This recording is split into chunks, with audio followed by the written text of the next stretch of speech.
Menimbang bahwa majelis menyampaikan penghargaan mendalam atas kontribusi substantif yang telah diberikan melalui amicus curiae dan menegaskan bahwa seluruh masukan tersebut telah menjadi pertimbangan integral dalam proses pengambilan keputusan, bukan sekedar sebagai referensi tambahan, melainkan sebagai masukan penting untuk memastikan bahwa putusan yang dijatuhkan benar-benar mencerminkan nilai keadilan konstitusional, keadilan prosedural, dan kesetaraan substantif yang menjadi fondasi sistem peradilan dalam negara hukum demokratis, dengan tetap menghormati semangat pencarian keadilan yang disampaikan oleh para tokoh melalui amicus curiae, dan berharap bahwa putusan ini dapat memberikan kontribusi akademik sebagai bentuk menjaga prinsip proses hukum yang adil dan menjunjung tinggi integritas peradilan pidana di Indonesia agar terwujudnya negara hukum yang demokratis. Dan oleh karena itu membebaskan terdakwa dari dakwaan ke-1 tersebut. 2. Nyatakan terdakwa Hasto Kristianto terbukti sah dan menyatakan bersalah melakukan tindak pidana, turut serta melakukan tindak pidana korupsi berupa pemberian suap secara bersama-sama dan berlanjut sebagaimana dalam dakwaan kedua alternatif pertama. Menjatuhkan pidana kepada terdakwa Hasto Kristianto dengan pidana penjara selama 3 tahun dan 6 bulan dengan pidana denda sebesar 250 juta dengan ketentuan apabila denda tidak dibayar diganti dengan pidana kurungan selama 3 bulan. Menetapkan masa penangkapan dan penahanan telah jadi terdakwa dikurangkan pidana yang dijatuhkan, menetapkan terdakwa tetap ditahan, menetapkan barang bukti dari nomor 1 sampai 205 digunakan dalam perkara atas nama Terhan Harun Masiku kecuali 1 buah buku warna hitam bertuliskan Kompas, 1 buku warna hitam bertuliskan Erika E156 personal notebook, 1 notebook warna merah putih bertuliskan PD Perjuangkan dikembalikan kepada terdakwa. Membebankan kepada terdakwa untuk membayar perkara sebesar Rp7.500. Demikian diputus dalam sidang permusyawaratan Majelis Hakim Pengadilan Tindak Pidana Korupsi pada Pengadilan Negeri Jakarta Pusat pada hari Senin 21 Juli 2005 oleh Rosramanto SHMH selaku Hakim Ketua, Sunoto SHMH, dan Hakim Ad hoc Tindak Pidana Korupsi Dr. Sigit Herman Binaji SHMH masing-masing sebagai hakim anggota, yang diucapkan dalam sidang terbuka untuk umum pada hari Jumat 25 Juli 2005 oleh Hakim Ketua dengan didampingi para hakim anggota tersebut, dibantu oleh Panitia Pengganti Pengadilan Negeri Tindak Pidana Korupsi pada Pengadilan Negeri Jakarta Pusat setelah dihadiri oleh penuntut umum pada Komisi Pemberantasan Korupsi dan terdakwa didampingi dengan para penasihat hukumnya. Demikian putusan yang dijatuhkan Majelis Hakim. Atas putusan ini saudara terdakwa mempunyai hak: 1. Menerima putusan, 2. Menolak dengan mengajukan upaya hukum, 3. Berpikir pada waktu 7 hari. Apabila tidak menentukan sikap dalam 7 hari, dianggap menerima putusan.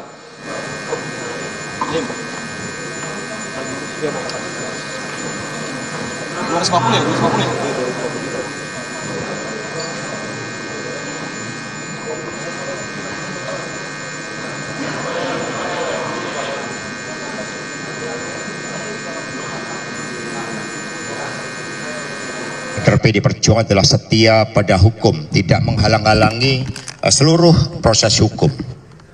Kemudian yang kedua, terhadap tuduhan suap, saya dinyatakan bersalah. Padahal di dalam putusan nomor 18 dan 28 tahun 2020, seluruh fakta-fakta yang tadi dinyatakan baru itu bukanlah fakta baru. Karena sangat jelas keterangan saudara Saiful Bahri Doni Tri Istiqomah di dalam persidangan ini juga, seluruh sumber dana berasal dari Harun Masiku. Termasuk ada suatu fakta yang sangat penting bahwa dana dari Harun Masiku tahap pertama itu bukanlah 400 juta. Sebagai hasil otak-atik gatuk 600 dikurangi 200 menjadi 400. Tetapi adalah 750 juta. Sebagai proses hukum kami hormati, tetapi keadilan tidak akan pernah lari dari setiap upaya untuk memperjuangkannya. Sejak awal kami dari tim kuasa hukum tidak melihat ada alasan-alasan hukum apapun untuk mendakwa saudara Hasto Kristianto melakukan obstruction of justice. Jadi ini satu presiden yang bagus, ya, satu legal reasoning yang bagus yang kita harus pertahankan. Dan kalau sebelumnya kita sangat pesimis, sangat skeptis melihat legal reasoning atau nalar hukum dari majelis hakim, kali ini kita melihat ada titik, ya, nokta harapan bahwa legal reasoning itu bisa kita dapatkan kalau kita berjuang dengan sungguh-sungguh, dengan serius untuk menegakkan hukum dan keadilan. Ya, splitsing perkara itu umumnya dilakukan terhadap perkara-perkara yang sangat sulit dan sangat besar, terutama melibatkan organisasi-organisasi kejahatan, sehingga di splitsing. Orang saling bersaksi, ada saksi mahkota namanya, ada saksi-saksi yang dilindungi. Nah, dalam perkara ini ya, di split memang, tetapi tidak hak-hak dari saksi mahkota itu tidak diberikan. Ini hanya sekedar digunakan untuk menghukum semua orang. Ya. Jadi bukan untuk mencari keadilan bagi orang-orang tertentu. Nah, inilah yang harus kita sesalkan, dan akibatnya sekarang ini terjadi perbedaan fakta, terjadi perbedaan pertimbangan dalam perkaranya Pak Hasto. Memeriksa saksi bukti yang dituangkan dalam BAP, kemudian bercerita hasil pemeriksaan tersebut. Ini di luar nalar hukum kita, kawan-kawan. Siapapun tidak akan bisa menerima ini. Mau aktivis hukum, profesor hukum, tidak akan terima. Nah, inilah yang kami sebut bahwa kasus ini adalah kasus pesanan politik, teman-teman. Hari ini saja persidangan banyak mahasiswa yang datang, mohon maaf, bukan mahasiswa saya lihat. Itu seperti orang yang sengaja untuk didatangin untuk demo, untuk memaksa supaya pengadilan menjatuhkan vonis terhadap Mas Hasto Kristianto. Lalu apa catatan krusial yang bisa kami sampaikan? Kami mencatat setidaknya ada 9 catatan krusial yang penting bagi penegakan hukum kita, satu, dan yang kedua, penting sekali untuk dikoreksi ke depan agar tidak jatuh korban-korban berikutnya dalam sebuah proses peradilan tanpa dasar bukti yang kuat.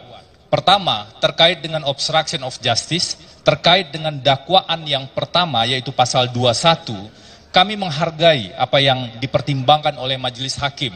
Misalnya ketika majelis hakim mengatakan mengadopsi argumentasi pembelaan yang sudah kami bangun dan kami sampaikan, yaitu pasal 21 itu adalah delik material. Kenapa ini penting? Agar tidak semua orang bisa dijerat dengan mudah dengan pasal 21 ini.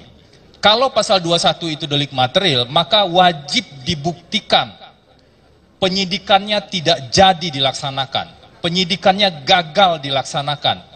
Ini bagian yang krusial yang kami argumentasikan sejak awal, baik dari ahli, dari pendapat, sejumlah alat bukti, dari buku, dan juga dari argumentasi-argumentasi yuridis yang kami ucapkan.